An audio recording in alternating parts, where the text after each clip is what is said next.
ഇന്ന് തന്നെ ഡൗൺലോഡ് ചെയ്യൂ. കാണൂ നിങ്ങളുടെ ഫേവറേറ്റ് ഷോസ്. Hello madam. തീർത്തോ? തീർത്തു. ഒരു ചലനം പോലും ബാക്കിയില്ല. ആ കാഴ്ച എനിക്കിവിടെ കാണണമെന്നുണ്ടായിരുന്നു. അതിന് വഴിയുണ്ടാക്കാം. ചിലപ്പോ നമുക്ക് ഏറ്റവും വേണ്ടപ്പെട്ടവർ നമ്മളെ വിട്ടുപോയെന്നും വരാം. പക്ഷേ നമ്മളെല്ലാം ഒരുപോലെ കാണണം. അങ്ങനെ കണ്ട രാജീവിനോടുള്ള ഈ ശത്രുതയൊക്കെ താനേ ഇല്ലാതായിക്കോളും. സമാധാനായിരിക്കെ, എല്ലാം ശരിയാവും.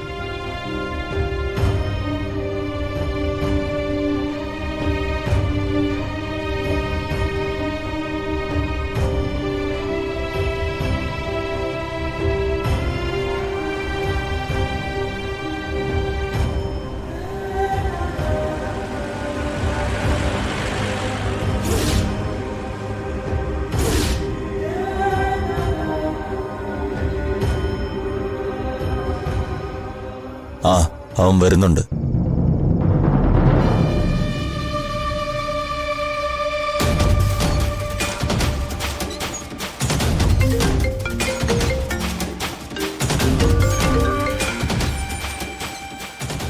നേരമായി ഞാൻ മൂർത്തിയുടെ കോള് വെയിറ്റ് ചെയ്യുന്നു. എന്തായി? മാഡത്തിന്റെ ടെൻഷൻ എനിക്ക് മനസ്സിലായി. ഒരു പേടിയും വേണ്ട, എല്ലാം നമ്മുടെ പ്ലാൻ അനുസരിച്ച് തന്നെ നടക്കും. ഇരയെ മടയിൽ നിന്ന് ഇറക്കി കഴിഞ്ഞു. ദേ, കൊല്ലാൻ പോയിട്ടെ ഒടുവിൽ ഇരയായിട്ട് മാറരുത്. സൂക്ഷിക്കണം. നമ്മൾ കരുതുന്നതിനേക്കാൾ ബുദ്ധിശാലിയാണ് രാജീവ്. എല്ലാ ബുദ്ധിശാലികൾക്കും പറ്റുന്ന അബദ്ധം അയാൾക്കും പറ്റും. മനസ്സിലായില്ല? നമ്മൾ ഒരുക്കിയ കളത്തിൽ വന്നു കയറി കഴിയുമ്പോൾ മാത്രമേ അയാൾക്കത് മരണക്കണിയാണെന്ന് മനസ്സിലാവൂ. അവന്റെ മരണം, അതിൽ കുറഞ്ഞ ഒരു വാർത്ത എനിക്ക് കേൾക്കണ്ട. മാഡത്തിന്റെ ആഗ്രഹം പോലെ എല്ലാം നടക്കും. സൂക്ഷിക്കണം. ജീവന്റെ ഒരു ചെറിയ അംശം പോലും ബാക്കിയില്ലെന്ന് ഉറപ്പുവരുത്തിയിട്ട് വേണം അവിടെ നിന്ന് തിരിച്ചു പോരാൻ. മാഡം ധൈര്യമായിട്ടിരുന്നോളൂ. നമ്മുടെ പ്ലാൻ ഒരല്പം പോലും തെറ്റില്ല. അയാളുടെ വിധി ഇന്ന് ഞങ്ങൾ നടപ്പിലാക്കിയിരിക്കും. ശരി, ഒരു നല്ല വാർത്തയ്ക്ക് വേണ്ടി ഞാൻ കാത്തിരിക്കും.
Hello madam.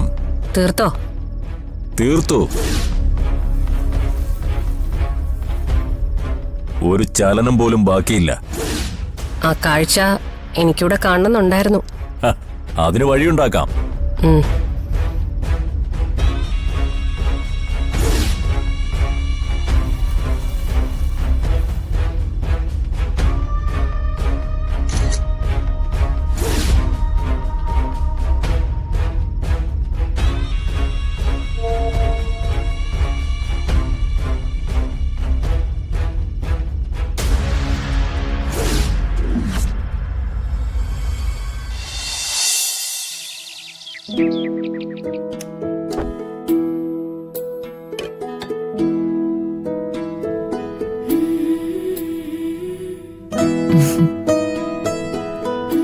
ചേച്ചി ഇപ്പോഴാണ് എഴുന്നേറ്റെ?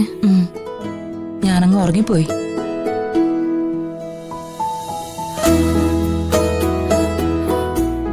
ചേച്ചിയുടെ മുഖം എന്താ വല്ലാതെ കനം വെച്ചിരിക്കുന്നത്? ഇന്നലത്തെ വഴക്കിന്റെ കാര്യമൊക്കെ ചേച്ചി കളഞ്ഞേക്ക്. അതൊക്കെ നമുക്ക് ശരിയാക്കി എടുക്കാം. രാവിലെ എഴുന്നേറ്റ് ഭർത്താവിന് ഒരു ചായയൊക്കെ ഇട്ട് കൊടുക്കുന്നതാ ഒരു നല്ല ഭാര്യയുടെ ശീലം. രാജുവേട്ടൻ ഇതുവരെ എഴുന്നേറ്റില്ലേ? അതിന് രാജീവേട്ടൻ ഇതുവരെ തിരിച്ചു വന്നില്ലല്ലോ. നൈറ്റ് ഡ്യൂട്ടി കഴിഞ്ഞപ്പോ ചിലപ്പോ ക്വാർട്ടേഴ്സിൽ കിടന്ന് ഉറങ്ങി കാണും. ചേച്ചി വിളിച്ചു നോക്കിയില്ലേ? ഓ ഇല്ല, ഉറങ്ങുന്ന മനുഷ്യനെ ഞാനെന്തിനാ ശല്യപ്പെടുത്തുന്നേ? മോളെ, അവൻ വരികയോ വരാതിരിക്കോ എന്ത് വേണമെങ്കിലും ചെയ്യട്ടെ. വേഗം അമ്പലത്തിൽ പോകാനുള്ള ഒരുക്കങ്ങൾ നടത്തണം. 11 മണിക്കാ മുഹൂർത്തം. അതിനു മുമ്പ് ക്ഷേത്രത്തിലെത്തണം.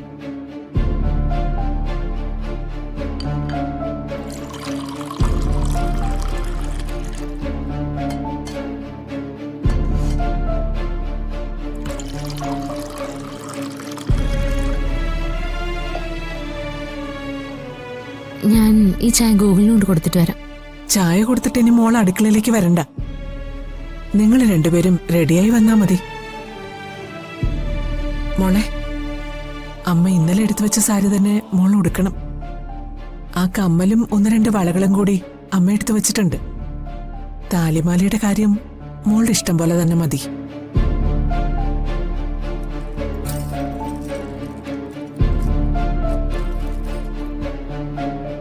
ഇത് പൂജിച്ച് ഒന്നുകൂടെ കെട്ടിയാ മതി.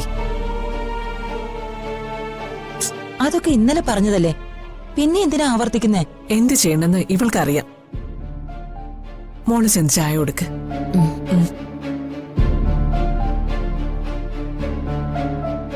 ഞാൻ അവളോട് എന്തെങ്കിലും പറയുമ്പോ നീ എന്തിനാ ഇടയ്ക്ക് കയറുന്നേ? ആടിനെ പട്ടിയാക്കുന്ന കാര്യമാ അമ്മ ചെയ്തോണ്ടിരിക്കുന്നെ. ആവർത്തിച്ച് അവളുടെ തലയിലേക്ക് ഇതുപോലെ ഓരോന്നും കുത്തിക്കയറ്റി ഓർമ്മയില്ലാത്ത ആ പാവത്തിനെ മരുമോളാക്കി മാറ്റി. ഇപ്പോ അവൾ അമ്മയുടെ ഇഷ്ടത്തിനനുസരിച്ച് കീ കൊടുക്കുമ്പോ ചലിക്കുന്ന വേറെ ഒരു പാവയാണ്. കഷ്ടം. അമ്മ ഒരു സ്ത്രീയല്ലേ, ഇങ്ങനെ സ്വാർത്ഥയാവരുത്. എന്റെ മോന് വേണ്ടി ഞാൻ ഇതല്ല ഇതിനപ്പുറം സ്വാർത്ഥയാവും. ഒരു കാര്യം കൂടി ഞാൻ പറഞ്ഞേക്കാം. നിന്റെ ഭർത്താവിനെ എനിക്ക് തീരെ വിശ്വാസമില്ല. അതുകൊണ്ട് അവന് നീ ഈ കല്യാണത്തിന് വരാതിരിക്കുന്നത് നല്ലത്. മനസ്സിലുള്ളതൊക്കെ അവൻ പുറത്തു പറയില്ലെന്ന് ആര് കണ്ടു? അമ്മ എത്ര കെട്ടിപ്പുട്ടി വെച്ചാലും പുറത്താവേണ്ടതൊക്കെ ഒരു ദിവസം പുറത്താവുക തന്നെ ചെയ്യും. അത് ഞാൻ നോക്കിക്കോളാം. പിന്നെ ഈ കല്യാണം കഴിഞ്ഞ് നീയും നിന്റെ ഭർത്താവും ഇവിടുന്ന് മാറി താമസിച്ചോണം.